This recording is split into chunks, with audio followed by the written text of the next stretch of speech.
ಪರೀಕ್ಷೆ ವಿದ್ಯಾರ್ಥಿಗಳಿಗೆ ಹೇಗೆ ಕ್ಲಾಸ್ ಮಾಡೋಕ್ ಸಾಧ್ಯ? ಯಾಕಂದ್ರೆ ನಾನು MSc, ನನಗೆ ಆ ಟ್ಯಾಲೆಂಟ್ ಗೊತ್ತಿಲ್ಲ.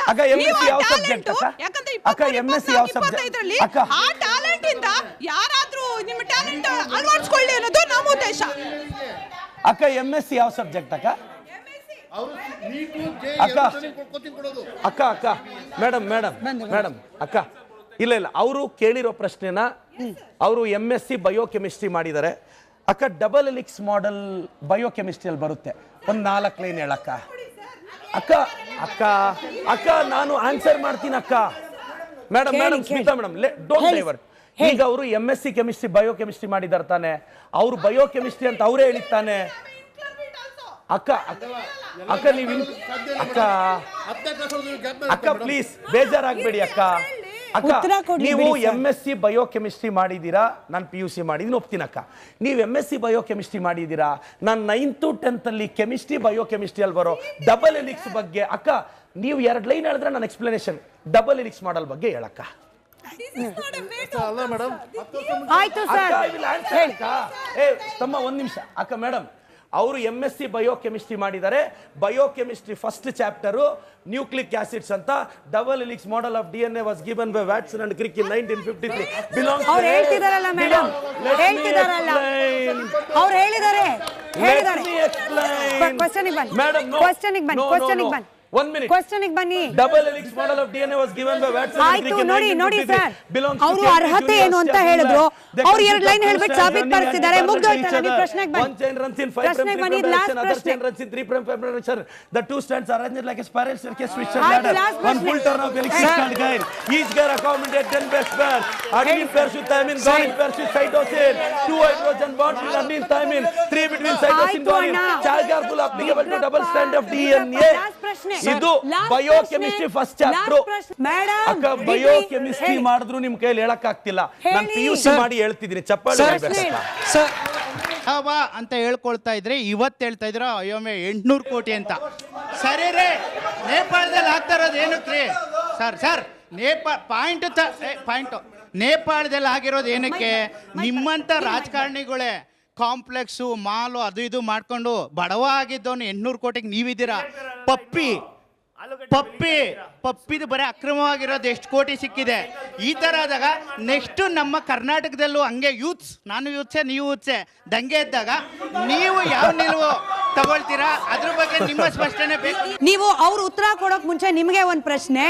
ಇವರು ಬಡವರಾಗಿದ್ರು ಶ್ರೀಮಂತರಾಗಿದ್ರೆ ನಿಮ್ಗೆ ಆಕ್ಷೇಪ ಅನ್ನೋಂಗಿದ್ರೆ ಬಿಜೆಪಿಯಲ್ಲಿ ಇರೋರು ಎಲ್ಲರೂ ಕೂಡ BPL ಲಿಸ್ಟ್ ಅಲ್ಲಿ ಇದ್ದಾರೆ ಸರ್ ರಾಜಕಾರಣಿಗಳು? ನೋ ನಾನು ಕೇಳಿದ್ದು ಈ ಯೂತ್ಸ್ಗಳು ದಂಗೆ ಎದ್ದರೆ ನೆಕ್ಸ್ಟ್ ಕರ್ನಾಟಕದಲ್ಲಿ ನೀವುಗಳು ಆದ್ರೂ ಪ್ರದೀಪ್ ಈಶ್ವರ್ ಒಬ್ರು ಶ್ರೀಮಂತ ಆಗೋದ್ರಿಂದ ಅಲ್ಲಲ್ಲ, ಪ್ರದೀಪ್ ಈಶ್ವರ್ ಒಬ್ರು 800 ಕೋಟಿ ಒಡೆಯ ಆಗೋದ್ರಿಂದ ಕರ್ನಾಟಕದಲ್ಲಿ ಯಾಕೆ ಸರ್ ಜನ ದಂಗೆಗೆ ಹೇಳ್ಬೇಕು? ಇಲ್ಲ ಮೇಡಮ್, ಇವ್ರೊಬ್ರು ಅಂತ ಇವ್ರು ಹೇಳಿದ್ನ ನಾನು ತಗೊಂಡೆ ಅಷ್ಟೇ. ದಯವಿಟ್ಟು ನಾನೀಗ ಹೇಳೋ ಮಾತನ್ನ ಯಾವುದೇ ಕಾರಣಕ್ಕೆ ಕಟ್ ಮಾಡಬೇಡಿ. 100% ಎಲ್ಲ BJPಯವರ MLAಗಳಿಗೆ MP ಗಳಿಗೆ ರಿಕ್ವೆಸ್ಟ್ ಮಾಡ್ತೀನಿ, ನನ್ನ ಕಂಪನಿಯ ಟೋಟಲ್ ಎವ್ಯಾಲ್ಯೂಯೇಷನ್ನ ನಾನು ಪಬ್ಲಿಕ್ ಲೈಫಲ್ಲಿ ಇಡ್ತೀನಿ. ನನ್ನ ಟೋಟಲ್ ಎವ್ಯಾಲ್ಯೂಯೇಷನ್ನ 25% ಸ್ಟ್ರೈಟ್ ಅವೇ ಹಿಂದೂ ಟೆಂಪಲ್ಸ್ ಅರ್ಚಕರ ಅವರ ಮಕ್ಕಳ ಭವಿಷ್ಯಕ್ಕೆ ಬರೀತೀನಿ. ಅವ್ರು ತಾಕತ್ತಿದ್ರೆ ಕೊಡ್ತಾರ. ಸರ್ ನಮಸ್ತೆ, ನನ್ನ ಹೆಸರು ಭಾರ್ಗವ್ ಅಂತ, ನಾನು ಲಾ ಸ್ಟೂಡೆಂಟ್. ನಾನು ಕೇಳ್ತಿರೋ ಪ್ರಶ್ನೆ ಯಾವುದೇ ರಿಲೇಟೆಡ್ ಕಾಂಟ್ರವರ್ಸಿ ಅಲ್ಲ. ಇತ್ತೀಚೆಗೆ ನೀವು ನೋಡ್ಬೋದು control and auditor general of India report ಬಂದು ಕರ್ನಾಟಕದ ಬಗ್ಗೆ. ಸೊ ಅವ್ರು ಏನು ರಿಪೋರ್ಟಲ್ಲಿ ಹೇಳಿದ್ದಾರೆ ಅಂದರೆ ಕರ್ನಾಟಕದ ಸಾಲ ಹತ್ತತ್ರ 63,000 ಕೋಟಿ ಇನ್ಕ್ರೀಸ್ ಆಗಿದೆ ಈ ವರ್ಷ. ಕಳೆದ ವರ್ಷ 27,000 ಕೋಟಿ ಗ್ಯಾರಂಟಿಗೆ ತೊಗೊಂಡಿದ್ರು. ಈ ಸತಿ 63,000 ಕೋಟಿ which is 36,000 crore more. And capital ಎಕ್ಸ್ಪೆಂಡಿಚರ್ಗಂತ 5,300 ಕೋಟಿಗೆ ಅಂತ ಇಟ್ಟಿದ್ದು ನೆಕ್ಸ್ಟ್ ಅಡಿಷ್ನಲ್ನ ಗ್ಯಾರಂಟಿ ಸ್ಕೀಮ್ಸ್ ಬಳಸ್ಕೊಂಡಿದ್ದಾರೆ. ಸೊ ದೇಶದಲ್ಲಿ ಏನಂತ ಡೆವಲಪ್ಮೆಂಟ್ ಆಗಬೇಕಂತಿದೆ ಅದೆಲ್ಲ ಈ ಥರ ಗ್ಯಾರಂಟಿ ಸ್ಕೀಮ್ಸ್ ಹೋಗ್ತಾ ಇದೆ. ಅದಲ್ಲದೆ ವರ್ಷಕ್ಕೆ 12% ಎಕ್ಸ್ಪೆಂಡಿಚರ್ ಗ್ರೋತ್ ಆಗ್ತಿದೆ. ನೀವು ಹೇಳ್ದಂಗೆ 55,000 crores ಅಲ್ಲ, ಇಟ್ಸ್ 60,000 crores. ಅದೇನಾಗಿದೆ, ಸಾಲ ಏನಿಲ್ಲ ಅಂತ ಹತ್ತತ್ರ 100% ಇನ್ಕ್ರೀಸ್ ಆಗಿದೆ ಹೋದ ವರ್ಷಕ್ಕೂ ಈ ವರ್ಷಕ್ಕೂ. ಹೇಳಿ ಸರ್. ಈಗ ನೀವು ಬೆಂಗಳೂರಲ್ಲಿ ನಮ್ಮ Shivajinagar bus stop, Chamarajpet bus stop, ಬೆಂಗಳೂರಲ್ಲಿ ನಾನು ಹಳ್ಳಿ ವಿಸಿಟ್ ಹೋದಾಗ ನಿಜವಾದ ಬಡತನ ನಾನು ನೋಡಿದ್ದೀನಿ ಮೇಡಮ್. ನಿಮಗೆ ಗೊತ್ತಿರಲಿ, ಇಂಡಿಯಾದಲ್ಲಿ ಪರ್ ಕ್ಯಾಪಿಟಾ ಇನ್ಕಮಲ್ಲಿ ನಾವೇ ನಂಬರ್ 1. ನಾವು ನಂಬರ್ 1 ಆದರೂ ಒಬ್ಬರ ಆದಾಯ ಎಷ್ಟು ಗೊತ್ತಾ ವರ್ಷಕ್ಕೆ? ಬರೀ 2 ಲಕ್ಷ. 2 ಲಕ್ಷ ಅಂದರೆ ಪರ್ ಕ್ಯಾಪಿಟಾ ಇನ್ಕಮ್ ಅದರಲ್ಲಿ ನಾವು ನಂಬರ್ 1 ಇಂಡಿಯಾಗೆ. ಅಂದರೆ 17,000 ಬರ್ತಿದೆ ಒಬ್ರಿಗೆ. ಅದು ಏನು ಶ್ರೀಮಂತರದೆಲ್ಲ ಸೇರಿಸಿದ್ರೆ. ಮೇಡಮ್, ಹಳ್ಳಿಗಳಲ್ಲಿ ಒಂದು ಹೆಣ್ಣು ಮಗುಗೆ ಅರಿಶಿನ ಕುಂಕುಮ ಕೊಡೋಣ ಅಂದರೆ ಬೆಂಗಳೂರಿಗೋ ಆನೇಕಲ್ಗೋ ಹೆಣ್ಣು ಮಗುನ ಕೊಟ್ಟಿರ್ತಾರೆ. ಬಸ್ ಚಾರ್ಜ್ಗಿಲ್ದೆ ಈ ಸಲ ನನ್ನ ಮಗಳು ಬಂದಾಗಲೇ ಸೀರೆ ಕೊಡೋಣ ಅಂತ ವೆಯ್ಟ್ ಮಾಡ್ತಿರೋ ಸಾವಿರಾರು ಜನ ಹೆಣ್ಣು ಮಕ್ಕಳು ನನ್ನ ಕ್ಷೇತ್ರದಲ್ಲಿ ನಾನು ನೋಡಿದ್ದೀನಿ. ಇದು ಆ ಹೆಣ್ಣು ಮಕ್ಕಳಿಗೆ ಅನುಕೂಲ ಆಗಲಿ ಅಂತ ನಾವು ಮಾಡಿರೋದು. ನಾವೆಲ್ಲ ಏನು ಮಾಡಿದ್ದೀವಿ, ಇವರೆಲ್ಲ ನನಗೆ ಗೊತ್ತಿರೋ ಪ್ರಕಾರ ಪವರ್ಟಿನ BJP ಅವರು ಬಡತನನ ಮ್ಯೂಸಿಯಮಲ್ಲಿ ನೋಡಿದ್ದಾರೆ. ಯಾಕೆಂದರೆ ಎಲ್ಲ ಲೀಗೆಸಿಯಿಂದ ಬಂದಿರೋರು, ನಿಜವಾದ ಬಡತನದಿಂದ ಬಂದಿಲ್ಲ. ಮೇಡಮ್, ನಿಜವಾದ ಬಡತನ ಹಳ್ಳಿಗಳಲ್ಲಿ ಇವತ್ತಿಗೂ ಎಕ್ಸಿಸ್ಟ್ ಆಗ್ತಿದೆ. ನೀವು ಹೇಳ್ತೀರಾ ಅಕ್ಕಿ ಕೊಟ್ಟರೆ ಸೋಮಾರಿಗಳಾಗ್ತಾರೆ ಅಂತ. ಊಟಕ್ಕೆ ನಡೆದ್ರೆ ಸಾಕು ಅನ್ನೋ ಸಾವಿರಾರು ಕುಟುಂಬಗಳು ನಾನು ನೋಡಿದ್ದೀನಿ. ಅವ್ರು ಕೇಳಿದ ಪ್ರಶ್ನೆಗೆ ನೀವು ಫಸ್ಟ್ ಕ್ವಶನ್ಗೆ ಉತ್ತರ ಕೊಡ್ಲಿಲ್ಲ. ನೋಡಮ್ಮ, ಅದ್ರ ಬಗ್ಗೆ ಹೇಳಿ. ಇದು ರಿಪೋರ್ಟ್ ನಾನು ಹೇಳ್ತಿಲ್ಲ, comptroller and auditor general of India report ಕೊಟ್ಟಿರೋದು. ಸೇಮ್ ರಿಪೋರ್ಟ್ ಅಲ್ಲಿ ಜುಲೈ 7 2014 ವರೆಗೂ ನಮ್ಮ ಸಾಲ ಎಷ್ಟಿತ್ತು, ನಾವು 50 ವರ್ಷದಲ್ಲಿ ಸಿನ್ಸ್ ಇಂಡಿಪೆಂಡೆನ್ಸ್ ಎಷ್ಟು ಸಾಲ ಮಾಡಿದ್ವಿ, ಅದರ ಮೋರ್ ದೆನ್ 500% ಸಾಲ ಸೆಂಟ್ರಲ್ ಗೌರ್ಮೆಂಟ್ ಮಾಡಿದೆ. ನಾನು ಕೂಡ ಒಬ್ಬ ವಿದ್ಯಾರ್ಥಿಯಾಗಿ ಹೇಳ್ತಿದ್ದೆ, ಒಬ್ಬ ಬಡ ವಿದ್ಯಾರ್ಥಿ ಯಾರೇ ಆಗಲಿ ಸರ್, ಹುಡುಗ ಆಗಲಿ ಹುಡುಗಿ ಆಗಲಿ ಯಾರೇ ಆಗಲಿ ಸರ್, ನಿಮ್ಮ ಕ್ಷೇತ್ರದಲ್ಲಿ ಗೌರ್ಮೆಂಟ್ ಕಾಲೇಜ್ನಲ್ಲಿ ಓದಿ ಗೌರ್ಮೆಂಟ್ ಇದು ಮಾಡಿಕೊಂಡು ಎಲ್ಲ ಮಾಡಿಕೊಂಡು ಬೆಂಗಳೂರಿಗೆ ಕೆಲಸಕ್ಕಂತ ಬರ್ತಾರೆ ಸರ್. ಸ್ಟಾರ್ಟಿಂಗ್ ಅವ್ರಿಗೊಂದು ಸ್ಯಾಲ್ರಿ ಒಂದು 17,000 15,000 ಅಂತ ಅನ್ಕೊಳ್ಳೋಣ ಸರ್. ಈ 15,000ದಲ್ಲಿ ಮನೆ ಖರ್ಚು ಊರಲ್ಲಿ ನೋಡ್ಕೋಬೇಕು, ತಂದೆ ತಾಯಿಗೆ ಹುಷಾರಿರಲ್ಲ, ಸಿಂಗಲ್ ಅಂದರೆ ಅವಳು ಚೈಲ್ಡ್ ಒಬ್ಬಳೇ ಇರ್ತಾಳೆ ಅಂತ ಅನ್ಕೊಳ್ಳೋಣ ಸರ್. ಅವಳು ಇಲ್ಲಿಂದ ಮೆಟ್ರೋದಲ್ಲಿ ಟ್ರಾವೆಲ್ ಮಾಡಬೇಕಾಗುತ್ತೆ ಸರ್ ಕೆಲವೊಂದು ಕಂಪ್ನಿಗೆ. ಆ ಮೆಟ್ರೋದಲ್ಲಿ ಟ್ರಾವೆಲ್ ಮಾಡಬೇಕಂದ್ರೆ 35 ರೂಪಾಯಿ ಇದ್ದಿದ್ದು 60 ರೂಪಾಯಿ ಇತ್ತು ಸರ್. ಅಲ್ಲಿ ಡಬಲ್ ಆಗಿದ್ದಾಗ ಯಾವುದು ಉಳಿತಾಯ ಸರ್? ಅಲ್ಲಿ ನೀವು 2,000 ಕೊಟ್ಟರು ಏನು ಬಿಟ್ಟರು ಏನು ಸರ್, ಇಲ್ಲೇ ಹೋಗ್ತಿದೆ ಅಲ್ವಾ? ಸೊ ಇದಕ್ಕೇನು ನೀವು ಆನ್ಸರ್ ಕೊಡ್ತೀರಾ ಸರ್? ಇವಾಗ ಅವ್ರು ಪೂರ್ತಿ ಉತ್ತರ ಕೊಡೋವರೆಗೂ ತಾಳ್ಮೆಯಿಂದ ಇರಬೇಕು. ಆ ಮೆಟ್ರೋ ಸ್ಟೇಷನ್ ಪಕ್ಕ ಒಂದು ಬಸ್ ಸ್ಟಾಪ್ ಇದೆ, ಆ ಮಗುನ ಬಸ್ಸಲ್ಲಿ ಕುತ್ಕೊಂಡು ಹೋಗಕ್ಕೆ ಕೇಳಿ. ಸರ್ ಸರ್ ಸರ್ ಸರ್ ಇದು ಸರ್ ಇದು ಆನ್ಸರ್ ಅಲ್ಲ ಸರ್. ಸರ್ ಇದು ಆನ್ಸರ್ ಅಲ್ಲ ಸರ್. ನೀವು ಬಡತನದ ಬಗ್ಗೆ ಮಾತಾಡಿ ಸರ್, ಇದು ಆನ್ಸರ್ ಅಲ್ಲ ಸರ್. ಬೆಲೆ ಏರಿಕೆ ಅಂತ ತಗೊಳ್ಳೋಣ ಸರ್. ಬೆಲೆ ಏರಿಕೆ, ಬಸ್ಸನ್ನು ಫ್ರೀ ಕೊಟ್ರಿ ಬಟ್ ಬೇರೆ ಎಲ್ಲದಕ್ಕೂ ಬೆಲೆ ಏರಿಕೆ ಆಯಿತು ಕಾಂಗ್ರೆಸ್ ಸರ್ಕಾರ ಬಂದಮೇಲೆ ಅನ್ನೋ ಅಪವಾದ. ನೋಡಿ ಮೇಡಮ್, ಪ್ರತಿ ಪ್ರಾಡಕ್ಟ್ ಮೇಲೆ ದಯವಿಟ್ಟು ಇದು ಅವ್ರಿಗೆ ಗೊತ್ತಿರಬೇಕು. ನಾನೊಬ್ಬ ರೈತ, ನಾನು ಟ್ರ್ಯಾಕ್ಟರ್ ತೊಗೊಳಕ್ಕೆ ಹೋಗ್ತೀನಿ, 12% GST ಹಾಕಿದ್ದು ಸೆಂಟ್ರಲ್ ಗೌರ್ಮೆಂಟು. ಟ್ರ್ಯಾಕ್ಟರ್ ದುಡ್ದು ಟೈರ್ ಸೌದೋದ್ರೆ ಆ ಟೈರ್ ತಗೊಳ್ಳೋಣ ಅಂತ ಹೋದರೆ ಟೈರ್ ಮೇಲೆ 18% GST ಆಗಿದ್ದು ಸೆಂಟ್ರಲ್ ಗೌರ್ಮೆಂಟು. ಸ್ಪೇರ್ ಪಾರ್ಟ್ಸ್ ಹಾಳಾಯಿತು ಅಂತ ಸ್ಪೇರ್ ಪಾರ್ಟ್ಸ್ ತಗೊಳಕ್ಕೆ ಹೋದರೆ 28% GST ಮಾಡಿದ್ದು ಸೆಂಟ್ರಲ್ ಗೌರ್ಮೆಂಟು. ಇವತ್ತು ಸೆಂಟ್ರಲ್ ಗೌರ್ಮೆಂಟ್ನ GST ತೆಗೆದಾಕ ಕೇಳಿ, ಅದು ಯಾಕೆ ಬೆಲೆ ಕಡಿಮೆ ಆಗಲ್ಲ ನೋಡೋಣ. ನಾನು ರಿಕ್ವೆಸ್ಟ್ ಮಾಡ್ತಾ ಇರೋದಿಷ್ಟೇ, ನೀವು GSTನ ಕಡಿಮೆ ಮಾಡಿ. ಫಾರ್ ಎಕ್ಸಾಂಪಲ್ ನಿಮ್ಗೆ ಹೇಳ್ತೀನಿ, ಕೋಚಿಂಗ್ ಸೆಂಟರ್ಸ್ ಮೇಲೆ ಟ್ಯಾಕ್ಸ್ ನಿಮ್ಗೆ ಎಕ್ಸಾಂಪಲ್ ಹೇಳ್ತೀನಿ. ಕರ್ನಾಟಕಕ್ಕೆ ಇದು ಕ್ಲಾರಿಟಿ ಇರಬೇಕು. ನಾನೊಂದು ಸ್ಟೂಡೆಂಟ್ ಹತ್ರ 1 ಲಕ್ಷ ಫೀಸ್ ತಗೊಂಡ್ರೆ 18,000 ಸ್ಟ್ರೈಟ್ ಅವೇ GST ಕಟ್ಟಬೇಕು. ನನಗೆ ಉಳಿಯೋದು 82,000. ಅದರಲ್ಲೊಂದು ಸ್ಟೂಡೆಂಟ್ಗೆ ನಾನು ವರ್ಷ ಎಲ್ಲ ಖರ್ಚು ಮಾಡಿ ನನಗೆ 10,000 ಉಳಿದ್ರೆ ಅದ್ರ ಮೇಲೆ 25% ಇನ್ಕಮ್ ಟ್ಯಾಕ್ಸ್ ಕಟ್ಟಬೇಕು. ಅಂದರೆ ಸ್ಟೂಡೆಂಟ್ ಹತ್ರ ತಗೊಳ್ಳೋ ಫೀಸಲ್ಲಿ ಸಮ್ವೇರ್ 40% ಟ್ಯಾಕ್ಸ್ಗೆ ಹೋಗ್ತಾ ಇದೆ. ನಾನು ಎಕ್ಸಾಂಪಲ್ ಹೇಳ್ತಾ ಇದ್ದೀನಿ ಸರ್. ನೀವು ಅರ್ಥ ಮಾಡ್ಕೋಬೇಕು, ನಾವು ಹಳ್ಳಿಯಿಂದ ಬಂದೀವಿ, ನನ್ನ ಮಕ್ಕಳು ಓದ್ತಾ ಇದ್ದಾರೆ. ನಾವು ಸ್ಕೂಲ್ಗೆ ಫೀಸ್ ಕಟ್ಟಬೇಕು ಅಂದರೆ ಸ್ಕೂಲ್ಗೆ ಯಾವ್ದು GST ಇಲ್ಲ. ಕೋಚಿಂಗ್ ಸೆಂಟರ್ಗೆ ಯಾರು ಕಳಿಸ್ತಾರೆ ಅಂದರೆ ಯಾರು ತಮ್ಮ ಮಕ್ಕಳನ್ನ ಕಳಿಸೋ ಶಕ್ತಿ ಇದೆ ಅವ್ರು ಕಳಿಸೋದು. ಅದನ್ನು ಫ್ರೀ ಆಗಿ ಕೊಡಿ ಅಂದ್ರೆ ಹೆಂಗಾಗುತ್ತೆ? ನಮಸ್ತೆ ಸರ್, ನಿತ್ಯ ಅಂತ ಲಾ ಸ್ಟೂಡೆಂಟ್. ನಮಸ್ಕಾರ. ಮೊನ್ನೆ ABVP ಇಂದ ಒಂದು ಕಾರ್ಯಕ್ರಮ ಮಾಡ್ತಾರೆ ಸರ್, ಅಬ್ಬಕ್ಕನ 500ನೇ ಜನ್ಮ ಜಯಂತಿಯ ರಥಯಾತ್ರೆ ಅಂತ. ಅಲ್ಲಿ ಗೃಹ ಸಚಿವರಾದ ಪರಮೇಶ್ವರ್ ಅವರು ಸಹ ಭಾಗಿಯಾಗ್ತಾರೆ ಸರ್. ಇದನ್ನ ನೀವು ಏನು ಬೆಂಬಲಿಸ್ತೀರಾ ಅಥವಾ ವಿರೋಧಿಸ್ತೀರಾ ಸರ್? ಪರಮೇಶ್ವರ್ ಸಾಹೇಬರು ಬರೀ ಕಾಂಗ್ರೆಸ್ ಅವ್ರಿಗೂ ಮಾತ್ರ ಗೃಹ ಸಚಿವರಲ್ಲ, ಇದು ನೆನ್ಪಿಟ್ಕೋಬೇಕು. ಕ್ಷೇತ್ರದ ಜನತೆಗೆ ಗೃಹ ಸಚಿವರು, ರಾಜ್ಯದ ಜನತೆಗೆ ಗೃಹ ಸಚಿವರು. ಅಲ್ಲಿ ಹೋಗಿ ಅವ್ರಿಗೆ ಆಹ್ವಾನ ಕೊಟ್ಟಿದ್ದಕ್ಕೆ ತಾನೇ ಅವ್ರು ಹೋಗಿದ್ದು. ಅವರು ಎಲ್ಲೋ ಈ ತರ ಹೋಗ್ಬೇಕಾದ್ರೆ ನಾವು ಕರ್ದಿ ಪುಷ್ಪಾರ್ಚನೆ ಮಾಡಿ ಅಂತ ಹೇಳಿದಾಗ ಮಾತ್ರ ಅವ್ರು ಬಂದಿದ್ದು. ನಾವು ಎಲ್ಲಿ? Very simple.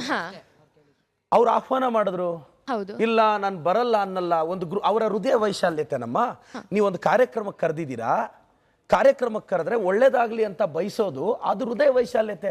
ಅದ್ರಲ್ಲಿ ರಾಜಕಾರಣ ಯಾಕೆ ನೋಡ್ತೀರಾ? ಸರಿ ಸರ್, ನಿಮ್ಮವರೇ ಮಾಡ್ತಿದ್ದಾರೆ ಸರ್, ಅದನ್ನ ನೀವು ಅದನ್ನ ಬೆಂಬಲಿಸ್ತೀರಾ ವಿರೋಧಿಸ್ತೀರಾ ಸರ್? ನಿಮ್ ಪರ್ಸ್ಪೆಕ್ಟಿವ್ ಹೇಳಿ ಸರ್, ಬೆಂಬಲಿಸ್ತೀರಾ ಅಥವಾ ವಿರೋಧಿಸ್ತೀರಾ ಸರ್? ಅಲ್ಲಮ್ಮ, ಒಂದು ಕಾರ್ಯಕ್ರಮಕ್ಕೆ ಹೋದಾಗ ಅವರು ಆಹ್ವಾನ ಕೊಟ್ಟಿದ್ದಕ್ಕೆ ನಮ್ಮ ಸಚಿವರು ಹೋಗಿದ್ದಾರೆ. ಹೌದು. ನೀವು ಆಹ್ವಾನ ಕೊಟ್ಟರೆ ನನ್ನ ಕ್ಷೇತ್ರದಲ್ಲಿ ಫಾರ್ ಯುವರ್ ಒಂದು ಎಕ್ಸಾಂಪಲ್ ನಿಮ್ಗೆ ಹೇಳ್ತೀನಿ. ಮೊನ್ನೆ ನಿಮ್ಮ ಬಿಜೆಪಿ ಘಟಕದ ನಗರದ ಬಿಜೆಪಿ ಘಟಕದ ಸರ್ ಇದು ಬಿಜೆಪಿ ಕಾಂಗ್ರೆಸ್ ಅಂತಲ್ಲ ಸರ್, ನೀವು ಬೆಂಬಲಿಸ್ತೀರಾ ಅಥವಾ ವಿರೋಧಿಸ್ತೀರಾ ಅಂತ ಅಷ್ಟೇ ಸರ್. ಒಂದ್ ನಿಮಿಷ. ಮೊನ್ನೆ ಒಂದು ಬಿಜೆಪಿ ಘಟಕದ ಒಂದು ವ್ಯಕ್ತಿಯ ಒಂದು ಕೆಲಸ ಇದ್ರೆ ನಾನು ಮಾಡ್ಕೊಟ್ಟೆ. ಫಾರ್ ಯುವರ್ ಎಕ್ಸಾಂಪಲ್ ಇನ್ನೂ ಸಿಂಪಲ್ ಆಗಿ ಹೇಳ್ತೀನಿ. ಬಿಜೆಪಿ ಸಂಸದರದು 11 ಎಕರೆ ಕನ್ವರ್ಷನ್ ಇದ್ರೆ ಅಣ್ಣ ಅಕ್ಕ ಒಂದ್ ನಿಮಿಷ, ನೀವು ಅವರೊಂದು ಕಾರ್ಯಕ್ರಮಕ್ಕೆ ಕರೆದಾಗ ಗೌರವದಿಂದ ಹೋಗಿದ್ದಾರೆ. ಆಯ್ತು, ಅವರ ಪ್ರಶ್ನೆ ನಾನು ಹೇಳ್ತೀನಿ ಸರ್, ನಾನು ಹೇಳ್ತೀನಿ. ಆಯ್ತು ಸರ್, ಆಯ್ತು. ಆಬ್ಜೆಕ್ಷನ್ ಬರ್ತಾ ಇರೋದು ನಿಮ್ಮದೇ ಪಕ್ಷದ ಕಡೆಯಿಂದ. ಪರಮೇಶ್ವರ್ ಅವರು ABVP ಕಾರ್ಯಕ್ರಮಕ್ಕೆ ಯಾಕೆ ಹೋದ್ರು ಅಂತ ಹೇಳಿ ಕಾಂಗ್ರೆಸ್ನವರೇ ಪ್ರಶ್ನೆ ಕೇಳ್ತಿದ್ದಾರೆ. ಹೋಗಿದ್ದು ಹಬ್ಬಕ್ಕ ಅವರ ಕಾರ್ಯಕ್ರಮಕ್ಕೆ ಅನ್ನೋದನ್ನ ಯಾಕೆ ವಿಶಾಲ ಮನೋಭಾವದಿಂದ ಕಾಂಗ್ರೆಸ್ನವ್ರು ನೋಡ್ತಿಲ್ಲ ಅನ್ನೋದು ಅವ್ರ ಪ್ರಶ್ನೆ ಉದ್ದೇಶ. ಇಲ್ಲ ಮೇಡಮ್, ನಾನಂತೂ ವಿಶಾಲ ಭಾವದಿಂದ ನೋಡ್ತಿದ್ದೀನಿ. ಅಷ್ಟೇ ಈ ಕಡೆ ಸರ್. ಹಮ್ಮೀಮ್ ಅಂತ ಶಾಂತಿನಗರ. 10 ಆಂಬುಲೆನ್ಸ್ ಬಿಟ್ಟಿದ್ದೀರಿ ಅಂತ ಹೇಳ್ತಾ ಇದ್ದೀರಾ, ಸರ್ವಿಸ್ ಕೊಡ್ತಾ ಇದ್ದೀನಿ, ಸಾವಿರಾರು ಜನರ ಜೀವ ಉಳಿಸ್ತಾ ಇದ್ದೀರಿ ಅಂತ ಹೇಳ್ತಾ ಇದ್ದೀರಾ. ಈ ಯೋಚನೆ ನಿಮಗೇನಕ್ಕೆ ಬಂತು ಸರ್? ಮೇಡಮ್, ಇದೊಂದು ಪ್ರಶ್ನೆ ಮೋಸ್ಟ್ಲಿ ದಯವಿಟ್ಟು ಇಂಟ್ರಪ್ಟ್ ಮಾಡಬಾರ್ದು. ನಾನು ಚುನಾವಣೆ ಟೈಮಲ್ಲಿ ಹೇಳಿದ್ದೆ, ನನ್ನ ತಂದೆ ತಾಯಿ ಆಸ್ಪತ್ರೆಗೆ ರೀಚ್ ಆಗದೆ ತೀರ್ಕೊಂಡ್ರು, ನಾನು MLA ಆದರೆ ಆ ಸಮಸ್ಯೆ ಬರೋಕ್ಕೆ ಬಿಡಲ್ಲ ಅಂತ. ಮೇಡಮ್, ನನ್ನ ಅಮ್ಮ ಆಂಬುಲೆನ್ಸ್ 10 ಆಂಬುಲೆನ್ಸ್ ಮೇಡಮ್ ಹೆಂಗೆ ಕನೆಕ್ಟ್ ಮಾಡಿದ್ದೀನಿ ಅಂದರೆ ವಿತಿನ್ 12 ಮಿನಿಟ್ಸ್ ಆಂಬುಲೆನ್ಸ್ ಮನೆ ಹತ್ರ ರೀಚ್ ಆಗುತ್ತೆ. 10-15 ಲಕ್ಷ ಖರ್ಚು ಮಾಡ್ತಿದ್ದೀನಿ. ಇವತ್ತು ಅಮ್ಮ ಆಂಬುಲೆನ್ಸ್ ಅಂದರೆ ಎಂಥ ಟೈಮಲ್ಲೂ ನಾವು ರೆಸ್ಪಾಂಡ್ ಮಾಡ್ತಿದ್ದೀವಿ. ಇದು ನನ್ನ ತಾಯಿಯ ನೆನಪಿನಲ್ಲಿ ಮಾಡಿದ್ದು. ಮೊನ್ನೆ ತಾನೇ 11,000 ಪೇಷಂಟ್ಸ್ನ ಯಶಸ್ವಿಯಾಗಿ ಇನ್ ಟೈಮ್ಗೆ ಆಸ್ಪತ್ರೆ ತಲುಪಿಸಿದ್ವಿ. ಅದರಲ್ಲಿ ವಿಶೇಷ ಏನು ಅಂದರೆ ಆಕ್ಸಿಡೆಂಟ್ ಆಗಿ ನಮ್ಮ ಸಂಸದರ ಸುಧಾಕರ್ ಅವರ PA ಆಕ್ಸಿಡೆಂಟ್ ಆಗಿ ಕಂದವಾರದ ಹತ್ರ ಬಿದ್ದಿದ್ದ. ಆ ಹುಡುಗನ 3 ನಿಮಿಷದಲ್ಲಿ ಲಿಫ್ಟ್ ಮಾಡಿ ಬೆಂಗಳೂರು ಹಾಸ್ಪಿಟ್ಲಿಗೆ ಕರ್ಕೊಂಬಂದು ಸೇವ್ ಮಾಡಿದ್ದೀನಿ. ಇದು ಅಮ್ಮ ಆಂಬುಲೆನ್ಸ್ನ ದೊಡ್ಡತನ. ಸರ್, ನನ್ನ ಹೆಸರು ಅರುಣ್ ಅಂತ, ಶಿವಮೊಗ್ಗದಿಂದ ಬಂದಿರೋದು. ನೀವು ಹೋದ ವರ್ಷ ಶಿವಮೊಗ್ಗ ಬಂದಾಗ ಒಳ್ಳೆ ಮೋಟಿವೇಶನ್ ಕೊಟ್ರಿ ಸರ್. ಒಂದು 1000 ಜನ ಅಂದಾಜಿದ್ರು, ಸಖತ್ತಾಗಿ ಮೋಟಿವೇಶನ್ ಕೊಟ್ರಿ ಸರ್. ತುಂಬ ಸ್ಫೂರ್ತಿ ಆಯಿತು ಸರ್. ಈ ಮೋಟಿವೇಶನ್ ಕೊಡಬೇಕಂದ್ರೆ ಪಾಸಿಟಿವ್ ಮೈಂಡ್ ಸೆಟ್ ಇರಬೇಕು ಸರ್. ನಿಮ್ಗೆ ಪಾಸಿಟಿವ್ ಹೆಂಗೆ ಬರುತ್ತೆ ಸರ್? ಅಷ್ಟೊಂದು ಕಿವಿ ಮುಚ್ಕೊಂಡ್ರೆ ಎಲ್ಲ ಆಗುತ್ತೆ ಬ್ರದರ್. ಈಗ ನಿನ್ನೆಯಿಂದ ನನ್ನ BJP ಸ್ನೇಹಿತರು ಸಾಮಾಜಿಕ ಜಾಲತಾಣದಲ್ಲಿ ನನ್ನ ಮೇಲೆ ಸಿಕ್ಕಾಪಟ್ಟೆ ಪ್ರೀತಿ ತೋರಿಸ್ತಿದ್ದಾರೆ. ಅಷ್ಟು ಪ್ರೀತಿ ತೋರಿಸಿದ ನಂತರನೂ ನನ್ನ ಕಿವಿಯನ್ನು ಮುಚ್ಕೊಂಡು ಆರಾಮಾಗಿದ್ದೀವಲ್ಲ, ಅದಕ್ಕೆ ಪಾಸಿಟಿವ್. ಯಾಕೆ ಗೊತ್ತಾ ಬ್ರದರ್, ಯಂಗ್ಸ್ಟರ್ಸ್ ಹಾಳಾಗ್ತಿರೋದು. Youths are not useless but they are useless. ಚಿಕ್ಕ ಪುಟ್ಟ ಒಪಿನಿಯನ್ಗೂ ಬೇಜಾರಾಗ್ತಾರೆ. ನಾವು ಪೊಲಿಟಿಷಿಯನ್ಸ್ ಯಾರು ಗೊತ್ತಾ, ನಮಗೆ ತುಂಬ ಕ್ಲಾರಿಟಿ ಇದೆ, ನಾವು ಕಿವಿ ಮುಚ್ಕೋಬೇಕು ಅಂತ. ಈ ಕ್ಲಾರಿಟಿ ಇದ್ದವನೇ ಸರ್ವೈವ್ ಆಗ್ತಾನೆ. ನನಗೆ ಗೊತ್ತಿಲ್ವಾ ಯತ್ನಾಳ್ ಅವ್ರನ್ನ ಬೈದರೆ ಅವ್ರು ನನ್ನ ಬೈತಾರೆ ಅಂತ, ನನಗೆ ಗೊತ್ತಿಲ್ವಾ ಪ್ರತಾಪ್ ಸಿಂಹನ್ ಬೈದರೆ ಅವ್ರು ಬೈತಾರೆ ಅಂತ, ನನಗೆ ಗೊತ್ತಿಲ್ವಾ BJP IT ಸೆಲ್ ಅವರು ಒಳ್ಳೆ ಭಾಳ ಗೌರವಪೂರ್ವಕ ಕಾಮೆಂಟ್ಸ್ ಹಾಕ್ತಾರೆ ಅಂತ. ಇದೆಲ್ಲ ಗೊತ್ತು ನನಗೆ. ಆದರೆ ಇದೆಲ್ಲ ಆಗುತ್ತೆ ಅನ್ನೋ ಕ್ಲಾರಿಟಿಯಿಂದನೇ ರಾಜಕಾರಣಕ್ಕೆ ಬಂದಿದ್ದು. ಸರ್ ನಮಸ್ತೆ, ಅಭಿಲಾಷ್ ಅಂತ ಚಿಕ್ಕಬಳ್ಳಾಪುರದಿಂದ. ನೀವು ಶಾಸಕರಾಗಿ ಆಯ್ಕೆಯಾದಾಗಿಂದ ನಮಸ್ತೆ ಚಿಕ್ಕಬಳ್ಳಾಪುರ ಮತ್ತು ನಮ್ಮವರಿಗೆ ನಮ್ಮ ಶಾಸಕರ ಕಾರ್ಯಕ್ರಮ ತುಂಬ ಯಶಸ್ವಿಯಾಗಿ ಮುಂದುವರಿಸ್ಕೊಂಡೋಗಿದ್ದೀರಾ. ನೀವು ಮುಂದಿನ ದಿನಗಳಲ್ಲಿ ಸಚಿವರಾದರೆ ಈ ಕಾರ್ಯಕ್ರಮನ ಮುಂದುವರಿಸ್ತೀರಾ ಸರ್? ಆಗ ನಮ್ಮೂರಿಗೆ ನಮ್ಮ ಶಾಸಕ ಅಲ್ಲಲ್ಲ, ಮುಂದಿನ ದಿನಗಳಲ್ಲ ತಮ್ಮ, ಮುಂದಿನ ತಿಂಗಳಲ್ಲಿ. ಒಂದ್ ನಿಮಿಷ ಯಾಕೆ ಮಾಡಬಾರ್ದು ಸರ್? ವೋಟರ್ ಇದ್ದಾರೆ, ಖುಷಿ ಇದೆ, ಯಾಕೆ ಮಾಡಬಾರ್ದು? ಇವಾಗ ನೀವು ರೂಲ್ಸ್ ಸೆಟ್ ಮಾಡ್ತಿದ್ದೀರಾ, ನಿಮಗೆ ಬೇಕಾದ ಪ್ರಶ್ನೆ ಕೇಳಲಿಕ್ಕೆ ಅವಕಾಶ ಕೊಡ್ಲಿಲ್ವಾ? ಅಂದ್ರೆ ನಾವೇನು ಇಲ್ಲಿ ಡಿಬೇಟಿಗೆ ಕಳಿಸ್ಬಿಟ್ಟು ಅವ್ರನ್ನ ಬೈದ್ ಕಳಿಸ್ತೀವಿ ಅಂತ ನಿಮ್ಮ ಇಂಟೆನ್ಷನ್? ಹೊಗಳ್ತಿದ್ದಾರೆ, ಅವ್ರ ಕ್ಷೇತ್ರದವರು, ಅವ್ರು ಖುಷಿ ಹಂಚ್ಕೊಳ್ತಿದ್ದಾರೆ, ನಾವು ವೇದಿಕೆ ಕೊಡ್ತಿದ್ದೀವಿ, ನಿಮ್ಗೆ ಯಾಕೆ ಅಬ್ಜೆಕ್ಷನ್ ಬಂದೆ ಸರ್? ಅವ್ರ ಪ್ರಶ್ನೆಗೆ ಅವ್ರು ಉತ್ತರ ಕೊಟ್ಟಿಲ್ಲ ಸರ್. ಅವ್ರ ಉತ್ತರ ನೀವು ಮುಂದಿನ ದಿನಗಳಲ್ಲಿ ಸಚಿವರಾದ್ರೆ, ಪ್ರಾಯಶಃ ಮುಂದಿನ ತಿಂಗಳಿನಲ್ಲಿ ಸಚಿವನಾದ್ರೆ, ಆವಾಗ ನಮ್ಮೂರಿಗೆ ನಮ್ಮ ಸಚಿವ ಆಗುತ್ತೆ ಸರ್. ಅದು ಮೇಡಮ್, ಅವರು ಟೀಕೆ ಮಾಡಲಿ, ನಮ್ಗೇನು ತೊಂದರೆ ಇಲ್ಲ ಸರ್. ಇವತ್ತು ಗೆಸ್ಟ್ ಅವರು ಸರ್, ನೀವು ಅವ್ರಿಗೆ ಪ್ರವೋಕ್ ಆಗ್ಬೇಡಿ. ನಿಮ್ಮ ಶಾಸಕರಿಗೆ ಭವಿಷ್ಯದ ಸಚಿವರಿಗೆ ಪ್ರಶ್ನೆ ಇದ್ರೆ ಕೇಳಿ. ಒಂದು ನಿಮಿಷ. Thank you madam. 12 ವರ್ಷದ ಇದೇ ಸಂಸದ ಸುಧಾಕರ್ ಅವರು 12 ವರ್ಷ ಅಧಿಕಾರದಲ್ಲಿದ್ದರು, ಮಿನಿಸ್ಟರ್ ಆಗಿದ್ರು, ಸಂಸದರಾದರು. ಆದರೆ 12 ವರ್ಷ ರಾಜಕಾರಣ ಅನುಭವ ಇದ್ದದು. ಅಧಿಕಾರದಲ್ಲಿದ್ದಾಗ ಸ್ವಂತ ಅದೇ ಊರಲ್ಲಿ ದಲಿತರ ಸ್ಮಶಾನ ಇರಲಿಲ್ಲ ಅವ್ರಿಗೆ. 12 ವರ್ಷದಿಂದ ರಾಜಕಾರಣ ಮಾಡ್ತಿದ್ರಲ್ವಾ, ಸ್ಮಶಾನ ಮಾಡ್ಸೋಕ್ಕಾಗಲಿಲ್ಲ ಅವ್ರ ಕೈಯಲ್ಲಿ. ಹಳೆ ಬುದ್ಧಿವಂತನಹಳ್ಳಿ ಅಂತೇಳಿ ಮಂಚನಹಳ್ಳಿ ಕಡೆ ಬರ್ತದೆ ಊರಲ್ಲಿ. ಅಲ್ಲಿ ಏನಾಗುತ್ತೆ ಅಂತಂದರೆ, ಇದು ಸ್ವಾತಂತ್ರ್ಯ ಬರೋಕ್ಕಿಂತ ಮುಂಚೆಯಿಂದ ಇದುವರೆಗೂ ಒಂದು ರಸ್ತೆ ಇಲ್ಲ. ಆ ರಸ್ತೆಯಲ್ಲಿ ಒಂದು ಆಂಬುಲೆನ್ಸ್ ಬರಬೇಕು ಅಂತಂದರೆ ಆಂಬುಲೆನ್ಸ್ ಬರೋಕ್ಕೆ ಜಾಗ ಇಲ್ಲ. ಹೆಣದ ಮೇಲೆ ಹೆಣ ಹಿಂಗೆ ಇಟ್ಕೊಂಡು ಹೊತ್ಕೊಂಡು ಹೋಗ್ತಾರೆ. ಎಷ್ಟು ಕಾರ್ಯಕ್ರಮಗಳು ಮಾಡ್ತಾ ಇದ್ದಾರೆ ಅಂತ ತೋರಿಸ್ಬೇಕಲ್ವ ಮೇಡಮ್ ನಾವು? ಇವಾಗ ತೋರಿಸಿದ್ರಲ್ಲ ಸರ್, ಸಮಾಧಾನ ಆಯ್ತಲ್ಲ? ಆಯ್ತಾ ಸರ್? ಆಯ್ತಲ್ಲ? ಸ್ಮಿತಾ ಮೇಡಮ್ ಅವ್ರಿಗೆ ಅಭಿನಂದನೆ ಸಲ್ಲಿಸ್ತೀನಿ. ನಿಮ್ಮ ಮಾತಲ್ಲಿ ನನ್ನ ಭವಿಷ್ಯದ ಸಚಿವರು ಅಂತ ಒಪ್ಕೊಂಡಿದ್ದಕ್ಕೆ. ನಾನು ಒಪ್ಪಿಲ್ಲ ಸರ್, ಆಶಾ ಭಾವನೆಯಿಂದ ಹೇಳಿದ್ದೀನಿ. I am wishing.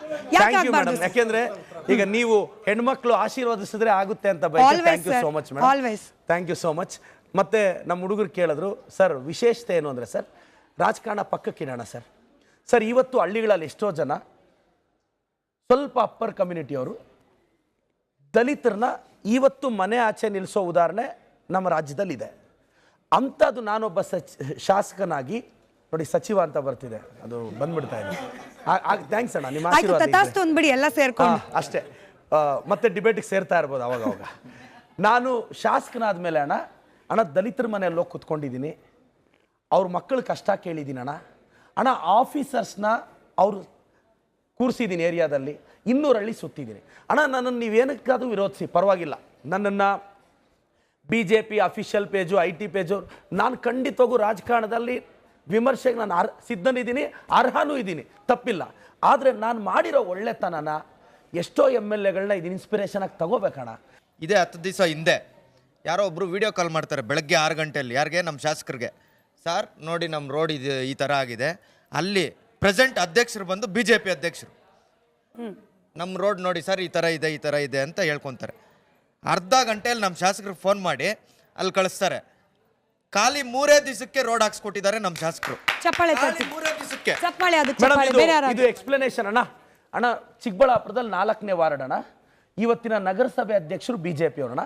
4ನೇ ವಾರ್ಡಲ್ಲಿ 3 ವಾರ್ಡಲ್ಲಿ ರೋಡ್ 3 ದಾರಿಗೆ ರಸ್ತೆ ಇರಲಿಲ್ಲ ಅಣ್ಣ. ನನಗೊಂದಿನ ಬೆಳಗ್ಗೆ ಅಫಿಷಿಯಲ್ಸ್ ಒಂದು ಮೆಸೇಜ್ ಹಾಕಿದ್ರು, ಸರ್ ನಾವು 4ನೇ ವಾರ್ಡ್ನ ಜನತೆ ಅಂತ. ನಾನು ಕಾಲ್ ಬ್ಯಾಕ್ ಮಾಡಿದೆ, ಏನಾಗಬೇಕು ಅಂದರೆ ಸರ್ ರಸ್ತೆಯಲ್ಲಿ ಇವತ್ತು ಬೆಳಗ್ಗೆ ಒಬ್ರು ಬಿದ್ದೋಗಿದ್ದಾರೆ, ವಿಡಿಯೋ ಕಾಲ್ ಮಾಡಿ ಸರ್ ಅಂತ. ರಸ್ತೆ ತೋರಿಸಿದ್ರು, ಎಷ್ಟು ಖರ್ಚು ಬರ್ಬೋದು ಅಂತ ಇಂಜಿನಿಯರಿಂಗ್ ಲೈನಿಗೆ ತೊಗೊಂಡು 15 ಲಕ್ಷ ಆಗುತ್ತೆ ಅಂದರು. ನಾನು MLA ಲ್ಯಾಡಲ್ಲಿ ಕೊಡ್ತೀನಿ ಅಂತ ಕಾಂಟ್ರಾಕ್ಟರ್ಗೆ ಹೇಳಿ, ಮೇಡಮ್ 3 ಡೇಸಲ್ಲಿ ಕಂಪ್ಲೀಟ್ ಮಾಡಿ, ಅಲ್ಲಿರೋದೆಲ್ಲ ಅಫಿಷಿಯಲ್ಸೇ, ಅದು BJP ಹಿಡಿತದಲ್ಲಿರೋ ವಾರ್ಡು, ಆದರೂ ಜನ ನನ್ನ ಗಮನಕ್ಕೆ ತಂದ್ರೆ ನೋಟಿಸು ಅಂತ ಆ ಕೆಲಸ ಮುಗಿಸಿ ಮೊನ್ನೆ ಹೋಗಿ ಇನಾಗಿರೇಟು ಮಾಡಿದೆ ಮೇಡಮ್. ಸರ್ ನಾನು ಪಕ್ಷಾತೀತವಾಗಿ ಒಂದು ಪ್ರಶ್ನೆ ಸರ್. ಇವತ್ತು ನಮಗೆ ಸ್ವಾತಂತ್ರ್ಯ ಪೂರ್ವದಿಂದ ಸ್ವಾತಂತ್ರ್ಯ ಹೋರಾಟದಲ್ಲೂ ಸಹ ಯುವಕರ ಪಾತ್ರ ಹೆಚ್ಚಾಗಿತ್ತು. ಇವತ್ತು ಪ್ರೆಸೆಂಟು ಸಹ ನಮ್ಮ ಭವಿಷ್ಯ ಇವತ್ತಿನ ಭಾರತೀಯ ಯುವಕರು ಅಂತ ತಗೊಂಡಾಗ ನೀವು ಯುವಕರಿಗೆ ಯಾವ ಒಂದು ಕಿವಿ ಮಾತನ್ನ ಹೇಳ್ತೀರಾ? Youths are not useless but they are useless. ನಾನು ಕರ್ನಾಟಕದ ಎಲ್ಲ ಯಂಗ್ಸ್ಟರ್ಸ್ಗೂ ಹೇಳೋದಿಷ್ಟೇ, ಏಯ್ ನೀನ್ MLA ಆಗಂಗಿದ್ರೆ ಬಾ ಅಖಾಡಕ್ಕೆ, ನೀನ್ ಮಿನಿಸ್ಟರ್ ಆಗಂಗಿದ್ರೆ ಬಾ ಅಖಾಡಕ್ಕೆ. BJP ಅವ್ರು ಟೆಂಪ್ಟ್ ಮಾಡಿ ನಿನ್ನ ಸಿಟಿ ಸಿವಿಲ್ ಕೋರ್ಟಲ್ಲಿ ನಿಲ್ಲಿಸ್ತಾರೆ, ಅವ್ರಿಗೋಸ್ಕರ ಜೈಕಾರ ಹಾಕಿ ನಿನ್ನ ಹೆಂಡತಿ ಮಕ್ಕಳನ್ನ ಬೀದಿಗೆ ನಿಲ್ಲಿಸಬೇಡ. ರಿಸ್ಕ್ ಮಾಡಿದ್ರೆ ಮಗನೇ ನೀನ್ MLA ಆಗ್ಬೇಕು. ಕಾಂಗ್ರೆಸ್ನ ಎಲ್ಲ ಕಾರ್ಯಕರ್ತರು ಸಚಿವರಾಗ್ಬಿಟ್ರ ಸರ್? ಕಾಂಗ್ರೆಸ್ನ ಎಲ್ಲ ಕಾರ್ಯಕರ್ತರು ಸಚಿವರಾಗ್ಬಿಟ್ರ? ಎನಿವೆ, ಕೌಶಿಕ್ ಅಂತ ಹೇಳಿ ಕನಕಪುರದಿಂದ ಬಂದಿದ್ದೀನಿ ಸರ್. ನಿಮ್ಗೆ ಇಷ್ಟೊಂದು ಗಡ್ಸು ಮತ್ತು ಪವರು, ಇಷ್ಟೊಂದು ಎಷ್ಟೇ ಜನ ಬಂದರೂ ಎದುರಿಸುವಂಥ ಮಾತು, ಇಷ್ಟೊಂದು ಸೀಕ್ರೆಟ್ ಏನು ಸರ್? ಅವ್ರಿಗೆಲ್ಲ ಧೈರ್ಯ ಸ್ಕೂಲಲ್ಲಿ ಹೇಳ್ಕೊಟ್ಟಿದ್ದಾರೆ. ನಮ್ಮಪ್ಪ ನನಗೆ ಜೀನ್ಸಲ್ಲೇ ಕೊಟ್ಟಿದ್ದಾರೆ ಬ್ರದರ್. ನಾನು ಅರಸೀಕೆರೆಯಿಂದ ಬಂದಿದ್ದೀನಿ. ನನ್ನ ಹೆಸರು ಕಿರಣ್ ಕುಮಾರ್ ಅಂತ. ಅರಸೀಕೆರೆಯಿಂದ ಸರ್. ಬಾನು ಮುಸ್ತಾಕ್ ಅವರು ಅಲ್ಲೇ ಓದಿದ್ದು ಅರಸೀಕೆರೆಯಲ್ಲಿ. ಹೌದು ಸರ್, ನಾನು ಹಾಸನ ಡಿಸ್ಟಿಕ್ ಅವನು ಸರ್. ನೀವು ತುಂಬ ಯೋಜನೆಗಳನ್ನು ತಂದಿದ್ದೀರಾ, ಅದಕ್ಕೊಂದು ಸ್ಟೇಟ್ ಲೆವೆಲ್ಲು ತುಂಬ ಅಭಿವೃದ್ಧಿ ಆಗಿರೋದು. ಅಂಬಾ ಆಂಬುಲೆನ್ಸ್ ಬಗ್ಗೆ 2023 ಸೆಪ್ಟೆಂಬರ್ 12 ನಿಮ್ಮ ತಾಯಿ ಹುಟ್ಟಿದ ಹಬ್ಬದ ಸಹ ಜಾರಿ ಮಾಡ್ತೀರಾ. ಅದನ್ನು ನಮ್ಮ ತಾಲೂಕಿಗೆ ಯಾಕೆ ನೀವು ಎಸ್ಟಾಬ್ಲಿಷ್ ಮಾಡಬಾರ್ದು ಅಂತ ಕೇಳ್ತೀನಿ ಸರ್. ಬ್ರದರ್, ನನ್ನ ತಾಲೂಕಿಗೆ ಮಾಡಿರೋದಕ್ಕೆ ನನಗೆ 15 ಲಕ್ಷದವರೆಗೂ ಆ್ಯಾವ್ರೇಜ್ ಬರ್ತಿದೆ, ವೇರಿ ಆಗುತ್ತೆ ಪೇಷಂಟ್ಸ್ ಮೇಲೆ. ಅವ್ರಿಗೆ ಅರಸೀಕೆರೆಗೂ ಎಕ್ಸ್ಪ್ಯಾಂಡ್ ಮಾಡಿ ಅಂತ ಕೇಳ್ತಿದ್ದಾರೆ. ಕರ್ನಾಟಕದ ಎಲ್ಲ ತಾಲೂಕಿಗೂ ಎಕ್ಸ್ಪ್ಯಾಂಡ್ ಮಾಡಬೇಕು ಅಂದರೆ ದೊಡ್ಡ ಚೇರ್ ಬೇಕು. ರಾಜ್ಯದ ಜನತೆ ಆ ದೊಡ್ಡ ಚೇರಲ್ಲಿ ಕೂರಿಸಿದ್ರೆ ಎಕ್ಸ್ಪ್ಯಾಂಡ್ ಮಾಡ್ತೀನಿ ತಮ್ಮ. ನೆಕ್ಸ್ಟು ಅಲ್ಲಿ ಏನೋ ರಕ್ಷಾರಾಮಯ್ಯ ಅವರು ಬರ್ತಾ ಇದ್ದಾರೆ ಅಂತೆ ನಿಮಗೆ ಕಾಂಪ್ರೇಟ್ರು ಆ್ಯಸ್ ಎ ಕಾಂಗ್ರೆಸ್ ಅಂತ. ನಿಮ್ಮಲ್ಲೇ ಇದು ನಡೀತಾ ಇದೆ. ಈ ಕಾಂಗ್ರೆಸ್ಸಲ್ಲಿ ಒಂದು ಇದಿದೆ, ಫ್ಯಾಮಿಲಿ ಪೊಲಿಟಿಕ್ಸು. ಅದನ್ನು ಹಿಂದೆ ಯಾವ ಥರ ಹೊರಗಡೆ ಇದು ಬಂದು ಇದೆಲ್ಲ ಮಾಡ್ತೀರಾ? ಬರೋ ನೀವು ಹೇಳಿದ್ರಲ್ಲ ಯೂತ್ಸ್ ಬರಬೇಕು ಮತ್ತು ಎಲ್ಲ ತಾಕತ್ತಿದ್ರೆ ಬನ್ನಿರಿ ನೀವು ಇದು ಅಂತ ಎಲ್ಲ ಹೇಳಿದ್ರಲ್ಲ. ಈ ನಿಮ್ಮ ಈ ಕಾಂಗ್ರೆಸ್ಸಲ್ಲಿ ಫ್ಯಾಮಿಲಿ ಪೊಲಿಟಿಕ್ಸು ಹಿಂದೆ ಹೆಂಗೆ ಬರೋಕ್ಕಾಗ್ತೈತೆ ಸರ್? ಪಾಪ ನಿಮಗೆ ನೆಕ್ಸ್ಟು ಯಾವ ಥರ ಇದೆ ಅನ್ನೋದು ನಾವು ಕೇಳ್ಪಟ್ಟಿದ್ರೆ ನೀವು ಸೇಫ್ ಇದೆ, ಸಂತೋಷ. ಇಲ್ಲ, ಪಾರ್ಟಿ ರಕ್ಷಾರಾಮಯ್ಯ ಕೊಟ್ಟರೆ ನಾನು ಹೆಗಲ್ ಮೇಲೆ ಕೂರಿಸ್ಕೊಂಡು MLA ಮಾಡ್ತೀನಿ. ನನ್ನ ನಾರಾಶೋಕ್ ಅವ್ರ ವಿರುದ್ಧ ಹಾಕಿದ್ರೆ ಸಾಕು, ಅಲ್ಲೂ 2 ಸೀಟ್ ಬರುತ್ತೆ ಅಂತ ನನ್ನ ಭಾವನೆ. ಅಣ್ಣ ಫ್ಯಾಮಿಲಿ ಪಾಲಿಟಿಕ್ಸ್ ಅನ್ನೋದಕ್ಕಿಂತ ನನಗೇನು ಅಂದರೆ ರಕ್ಷಾರಾಮಯ್ಯ ಅವರು ಮೊನ್ನೆ MP ಆಗಬೇಕಾಗಿತ್ತು, ಕಾರಣಾಂತರಗಳಿಂದ ಆಗಲಿಲ್ಲ. ನಾನು ಇವತ್ತು ಬಯಸ್ತೀನಿ, ಇದ್ರ ಬಗ್ಗೆ ಚರ್ಚೆ ನಡೀತಿದೆ. ನಾನು ರಕ್ಷಾ ಅಣ್ಣಗೂ ಹೇಳ್ತೀನಿ, ಅಣ್ಣ ನಮ್ಮ ಸಮುದಾಯದ ದೊಡ್ಡ ಕುಟುಂಬದ ಮೊಮ್ಮಗ ನೀನು, ಅಣ್ಣ ನಿನಗೆ ಆಸೆ ಇದ್ದರೆ ಹೇಳು, ನಾನೇ ನಮ್ಮ ಅಧ್ಯಕ್ಷರ ಹತ್ರ ಕರ್ಕೊಂಡೋಗಿ ಬಿ ಫಾರ್ಮ್ ಇಸ್ಕೊಂಡು ನಿನ್ನ ಹೆಸರು ಬರೆದು ಭುಜದ ಮೇಲೆ ಕೂರಿಸ್ಕೊಂಡು ಗೆಲ್ಲಿಸ್ತೀನಿ. ನಮ್ಮ ರಕ್ಷಾ ಅಣ್ಣನ ಅಲ್ಲಿ ಗೆಲ್ಲಿಸ್ತೀನಿ, ಕರ್ನಾಟಕದಲ್ಲಿ ಎಲ್ಲ ಹಾಕಿದ್ರು ನಾನು ಗೆಲ್ತೀನಿ. ಈಗ ನಮ್ಮ ರೈತರು ಭೂ ಸ್ವಾಧೀನದ ವಿರುದ್ಧ ಹೋರಾಟ ಮಾಡ್ತಿದ್ದಾರೆ. ಅಲ್ಲಿ ಸರ್ಕಾರದ ಉಪಮುಖ್ಯಮಂತ್ರಿಗಳು ಹೋಗಿ ನೀವೇನಿದ್ರು ಧಿಕ್ಕಾರಕ್ಕೆ ಸೀಮಿತ ಹೊರತು ನಿಮ್ಮ ಕೈಲಿ ಏನೂ ಮಾಡ್ಕೊಳಕ್ಕಾಗಲ್ಲ ಅಂತ ಹೇಳ್ತಾರೆ. ಇದ್ರ ಬಗ್ಗೆ ರೈತರ ಪರನ ಅಥವಾ ವಿರೋಧನ ನಿಮ್ಮ ನಿಲುವು ಏನು ಹೇಳ್ತೀರಾ ಇದ್ರ ಬಗ್ಗೆ? ಡಿ ಕೆ ಅವರ ಹೇಳಿಕೆ ಬಗ್ಗೆ ನೀವು ಸ್ಪಷ್ಟನೆ ಕೊಡಿ ಸರ್. ಅಣ್ಣ ನಮ್ಮ ಪ್ರಶ್ನೆ ಕೊಡೋ ತನಕ ಕೇಳಿಸ್ಕೊಳ್ಬೇಕು. ನಮ್ಮ ಡಿ ಕೆ ಸಾಹೇಬರು ಆವತ್ತು ಕೆಲವರು ಅಧಿಕ ಪ್ರಸಂಗ ಮಾಡ್ತಿದ್ದಕ್ಕೆ ಅವ್ರ ವಿರುದ್ಧ ಮಾತಾಡಿದ್ದು ನಿಮ್ಗೊಂದು ಜ್ಞಾಪಕ ಇರಲಿ ಅಣ್ಣ. ದೇವನಹಳ್ಳಿ ಹತ್ರ ಜಂಗಮಕೋಟೆ ಹತ್ರ ರೈತರ ಭೂಮಿಯನ್ನು ನಾವು ಸರ್ಕಾರಕ್ಕೆ ಪಡೆದುಕೊಂಡಾಗ ಅವ್ರು ಸ್ಟ್ರೈಕ್ ಮಾಡಿದ್ರು ದೇವನಹಳ್ಳಿಯಲ್ಲಿ. ಆವಾಗ ರೈತರನ್ನೆಲ್ಲ ಕರೆದು ನಮ್ಮ ಮುಖ್ಯಮಂತ್ರಿಗಳು ಉಪಮುಖ್ಯಮಂತ್ರಿಗಳು ಅವ್ರ ಜಮೀನ ಅವ್ರು ಕೊಟ್ಬಿಟ್ರು. ರೈತರ ಮೇಲೆ ಪ್ರೀತಿ ಇಲ್ಲದೆ ಮಾಡ್ತಾರೆ. ಆದರೆ ಹೋರಾಟ ಮಾಡುವಾಗ ಅವ್ರು ಯಾರೋ 3-4 ಜನ ಅಧಿಕ ಪ್ರಸಂಗಿಯಾಗಿ ಮಾತಾಡಿದ್ದಕ್ಕೆ ಕೌಂಟರ್ ಮಾಡಿದ್ದೆ ಬಿಟ್ರೆ ಅದು ರೈತ ವಿರೋಧಿ ಅಲ್ಲಣ್ಣ. ಎತ್ತಿನ ಹೊಳೆ 3ನೇ ಹಂತ ಪರಿಷ್ಕರಣೆ ಆಗಬೇಕು, ಅದಾಗ್ತಿಲ್ಲ ಅಂತ ಹೇಳಿ ನಿಮ್ಮ ಭಾಗದ ರೈತರು ಕೂಡ ಮೇಡಮ್, ಇದು ಎತ್ತಿನೊಳೆ ನಾವು ಮೊನ್ನೆ ಅಲ್ಲಿ ಇನಾಗ್ರೇಟ್ ಮಾಡಿದ್ವಿ. ನಮ್ಮ ಜಿಲ್ಲೆಗೆ, ನನ್ನ ತಾಲೂಕಿಗೆ 2027 ಡಿಸೆಂಬರ್ ಅಷ್ಟೊತ್ತಿಗೆ ಬರುತ್ತೆ ಅಂತ ಆಲ್ ಇಂಜಿನಿಯರ್ಸ್ ಮಾತು ಕೊಟ್ಟಿದ್ದಾರೆ. ನಾನು ಮಾಧ್ಯಮಕ್ಕೆ ಹೇಳ್ತೀನಿ, 2027 ಡಿಸೆಂಬರ್ ಒಳಗೆ ಎತ್ತಿನೊಳೆ ನೀರು ಬರುತ್ತೆ. ಅದಕ್ಕೆ ಅಲೋಕೇಶನ್ ಆಗಿದೆ. ಸ್ವಲ್ಪ ತುಮಕೂರು ಹತ್ರ ಲ್ಯಾಂಡ್ ಲಿಟಿಗೇಷನ್ ಬಿದ್ದಿದೆ ಮೇಡಮ್, ಅದಕ್ಕೆ ಡಿಲೇ ಆಗ್ತಿದೆ. ನಾನು 2027 ಡಿಸೆಂಬರ್ ಅಷ್ಟೊತ್ತಿಗೆ ಎತ್ತಿನೊಳೆ ನೀರನ್ನ ನನ್ನ ಕ್ಷೇತ್ರಕ್ಕೆ ಹರಿಸ್ತೀನಿ ಅಂತ ಭರವಸೆ ಕೊಡ್ತೀನಿ. ಈ ದೇಶಕ್ಕೆ IIT ಕೊಟ್ಟವ್ರು ನಾವು, ಏಮ್ಸ್ ಕೊಟ್ಟವ್ರು ನಾವು, ಫಸ್ಟ್ ಸ್ಯಾಟಲೈಟ್ ಲಾಂಚ್ ಮಾಡಿದವ್ರು ನಾವು, ನಿಮ್ಮೂರ ಹಳ್ಳಿಗೆ ಹೆಸರಿಟ್ಟವ್ರು ನಾವು, ಸರ್ಕಾರಿ ಶಾಲೆ ಕಟ್ಟಿದವ್ರು ನಾವು ಕಷ್ಟಪಟ್ಟು ಬಿಲ್ಡಿಂಗ್ ಕಟ್ಟಿದ್ರೆ ಇವ್ರು ಪೇಂಟ್ ಹಾಕಿ ಫಾಲ್ ಸೀಲಿಂಗ್ ಹಾಕಿ ನೇಷನ್